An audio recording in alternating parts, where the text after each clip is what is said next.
So, ready to make a difference? Building a better planet starts with you. Aqua Kids, traveling around the world, going where we've never been before, having fun and so much more, learning from our friends of the sea, saving them is up to you and me.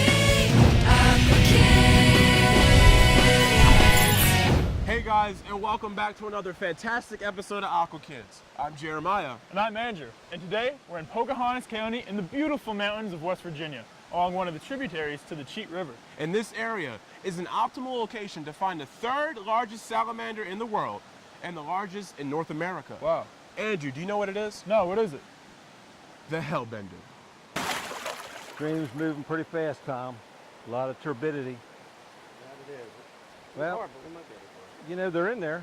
That's for sure. We'll give it a shot. Hey, Maybe we'll Nick. find some. Hey, Hey, guys, how how are you doing? Good to see you. Good to see you. Good to So- see you. The Hellbender, the largest salamander in North America. Tell us This- everything we need to know about it. This is an awesome salamander.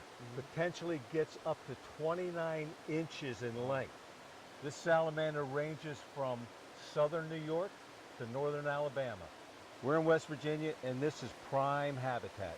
These clean mountain streams, that's where they live. Cryptobranchus alleghaniensis is the name. These animals are dorso-ventrally flattened. Okay. That means they're flat from the back to their belly. Very well suited for this habitat. They go underneath the rocks, that's where they live. Their primary food is crayfish, and this is actually a small crayfish. They'll eat big crayfish. These animals never leave the stream. When we catch one, hopefully, you'll see the folds along the body. It increases the surface area. These animals breathe through their skin. They do have functioning lungs, but they don't use them. Okay. These animals live for a long time. Most people never see them. They're nocturnal. They live under rocks. So what we're going to do is get in the stream. It's really turbid. We're going to be really lucky today to catch them. We've caught them in here before, but the clarity is almost non-existent. But we're Okay. going to give it a shot. Yeah, you gotta try at least. Yeah. So the name Hellbender, that's quite odd. Where did that come from? Well, there's two theories. One is when the salamanders are out of the water, they twist and writhe like they were burning in the fires of hell. Another one comes from when fishermen catch them accidentally, they can really bend the hell out of a fishing rod. So that's one of the names. There's several other names. Some people call them rock otters, alligators. What else? Snot otters. And when you catch one, you'll see why they call them snot otters. One that I'm not particularly fond of, but you do read in books, is a beady-eyed turd. Yeah. Oh boy. Yeah. But this is the coolest salamander in North America. Off the chart. It's the third largest salamander in the world. Our largest salamander here in North America. Very few people ever have the privilege to see one. Now, I've seen pictures, and these Hellbenders look like living fossils. How long have they been inhabiting these streams? They actually have fossils of hellbenders. These things have been in these streams for millions of years, and they still exist. Pretty cool, huh? Yeah. Now we established that the Hellbender is the third largest salamander in the world. Where can you find the other two? Well, the biggest salamander in the world is a Chinese giant salamander. Where do you think you find him? China. Very good. The second largest salamander is the Japanese giant salamander. Where do you think he comes from? Japan. Outstanding. But we're here in the U.S. These salamanders don't rival them in size. I mean, you almost have to tackle these. The salamanders in China and Japan could take a finger off. These things could give you a severe bite. They eat crayfish. They're opportunistic feeders. What's an opportunic feeder? An opportunistic feeder is an animal that takes any opportunity that it can to feed, regardless of what comes by. So their primary food are crayfish. Fish comes swimming underneath of that rock, that fish is gone. A snail crawls underneath of that rock, what do you think's going to happen? Snail's gone. Food. They will feed on anything. Strictly nocturnal, so if you come out at nighttime, you have a much better chance of seeing them out of the rock. What's nocturnal? Nocturnal means they're active at nighttime. They don't like the light. So they're really active. They're hiding under the rocks right now. Nighttime, they're out foraging. You know how they mate? How? This is really cool. These big rocks, this big rock out here, that's what you're going to find them under. The female will come to a male's lair, that's his hideout, and she'll lay eggs, and he'll spray sperm on the eggs. Eggs, by the way, are about this big. They'll incubate the eggs underneath of that rock. Female's gone. The dad takes care of the eggs. And they might actually snack on some of the young that hatch out. That's a possibility. The babies have to move out pretty quickly. They lay a pretty large clutch of eggs. And that's typically what happens when you lay a lot of eggs. There's a lot of mortality. So for recruitment, that means new individuals coming into the population. Out of a clutch, how many you think survive?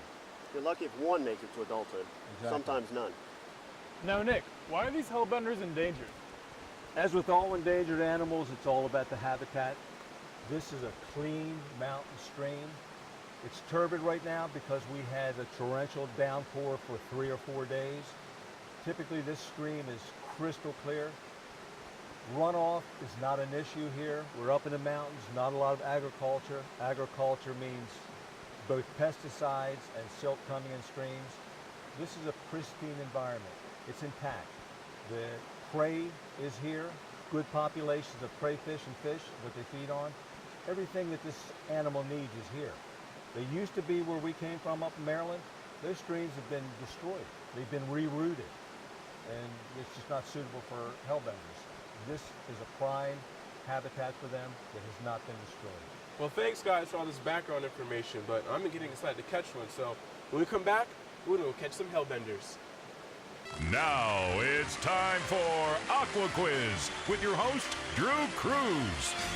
I'm your host, Drew Cruz, and it's time to test your knowledge with another Aqua Quiz.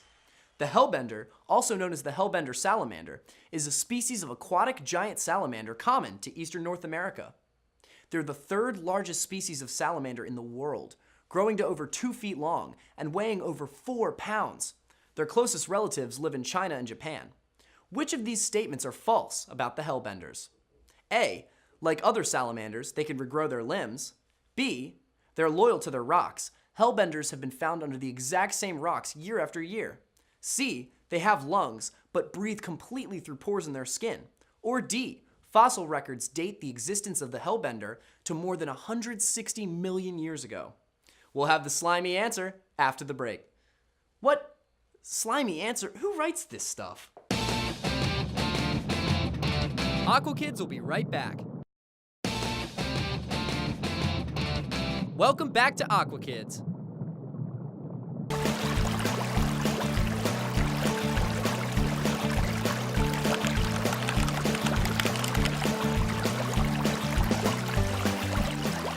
Hey guys, and welcome back to Aqua Kids. So Nick, we moved locations. Why is that? Trying to find a calmer spot in this river. We just had 4 days of torrential rain. This is not the normal level of this stream, and it's not the normal color. Okay. We came down to scout. We found hellbenders in this very spot. So not real optimistic about this, but they're here. All right. So we're here. We're going to flip some rocks. What we want to do is pick big rocks together, pull them up, wait till the turbidity settles. Hopefully we'll find a hellbender. Now, if we lift the rock up, are they likely to swim away? They kind of stay there. They don't like the light. They're Okay. disoriented. So in all likelihood, they're going to stay there, but we've got 2 nets. Okay. We're going to try to hold the nets at escape routes. Okay. Okay? All right. Let's give it a shot, All right, guys. let's All go. right. Let's do it. I'm ready. All right.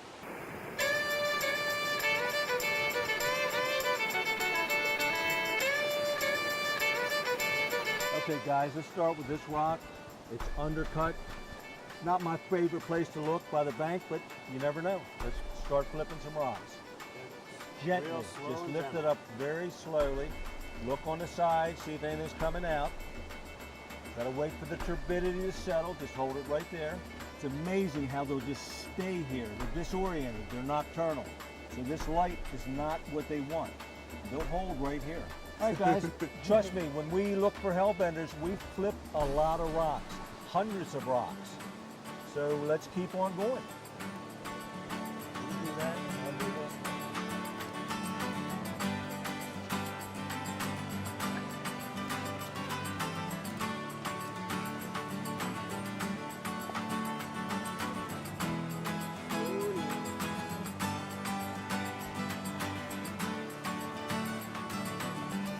Well, that's a prime rock right there. All that big depression underneath it there. Yep. They're going to let this turbidity clear out. It's going to take a couple minutes because it's kind of still here. Look at it. See how it's scooped out? That's where they'll be. Okay, guys. Doesn't look like there's a hellbender under here. It is important when you find nice habitats like that to return it the way you found it. Maybe one can use it another time. Okay. Let's take a look. Flip some more rocks. Go. All right, let's give it a shot, guys. There's a couple more good-looking rocks here. Let the turbidity clear. Okay. You might get lucky.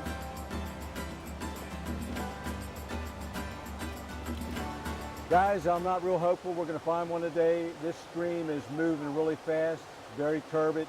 We can't get to the good spots today. Aqua Kids will be right back. Want to keep up with our adventures? Follow us on Twitter and Facebook.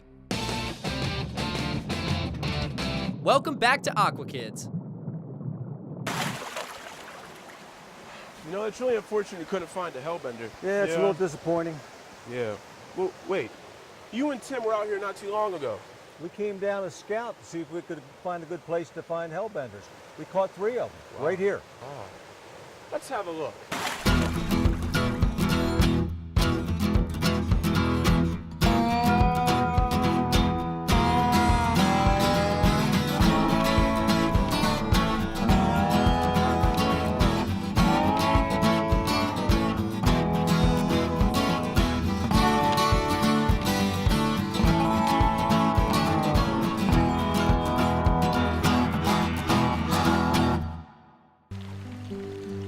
Hellbenders are a pretty unique animal, very large salamander that inhabit clean, rocky streams.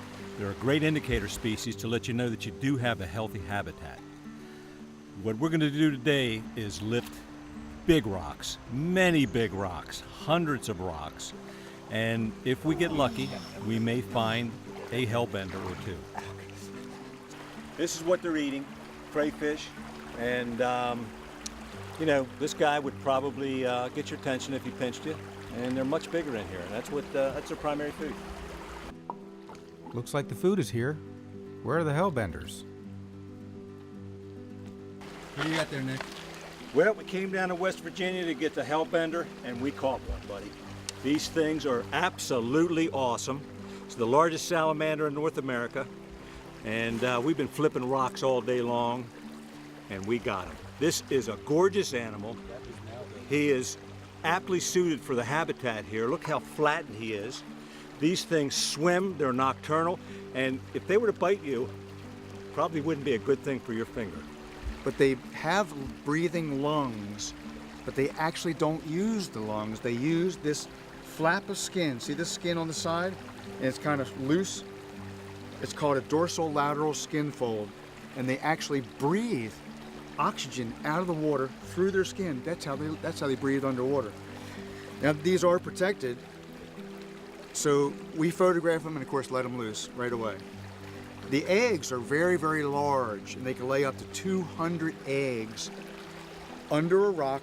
They clear out the rock underneath. The eggs are giant. They're almost like 3/4 inch long, and they're held together by thin threads, like 10 threads, like 200 of them. And believe it or not, the male is the one that protects the eggs. So the male entices the female to lay the eggs, then it's external fertilization. The male shoots sperm all over top of the eggs and fans the tail so it's an equal distribution, then scares the female off, and the male protects the eggs. So you should never look for these when they're egg laying season, because the eggs will go downstream and not be protected, and they'll most likely be eaten or die. It's really hard to tell sex on hellbenders. You know, is it male, is it female? But during the breeding season, the cloaca, this area right here, swells up with a big ring around it. That's the male, so you can tell that's the male.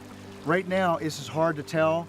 If I were to guess, I would say that's a female, but we're not quite at the breeding season yet, so we don't know.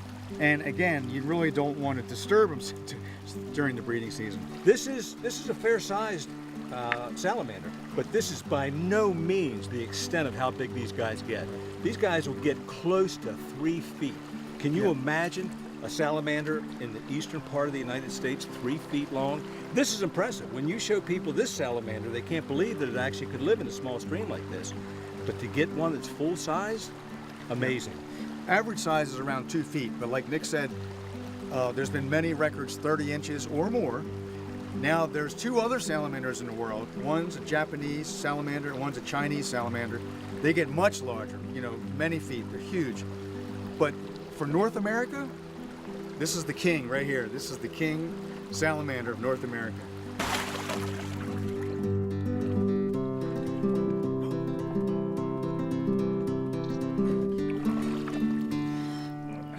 Leave it here for a moment.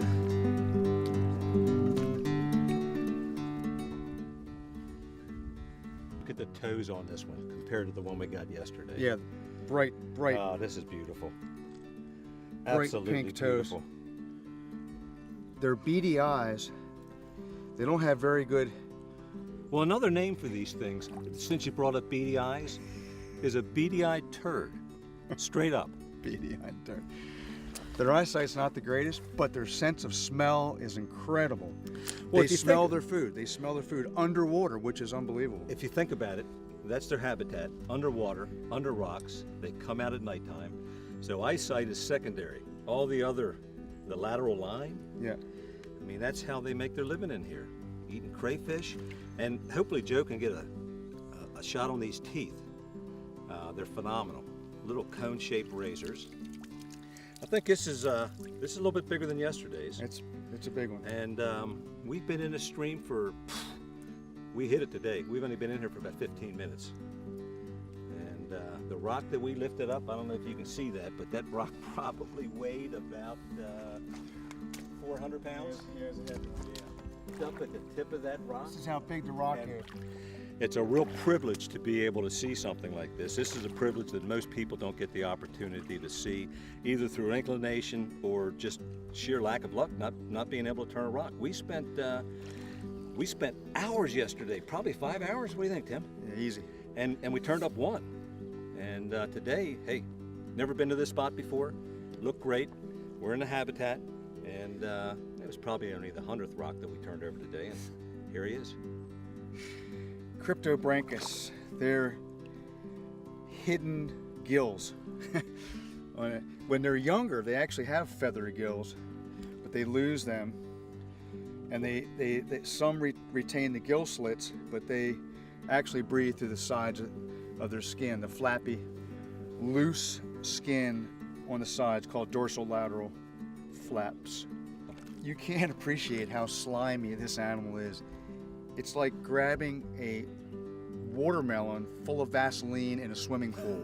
Make sure that goes on. I mean, it is so, no, seriously, it is so slippery.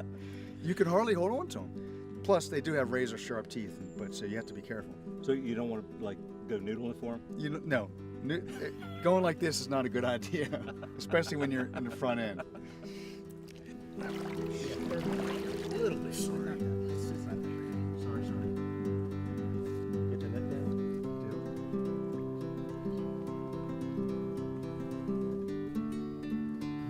That's a black one right there.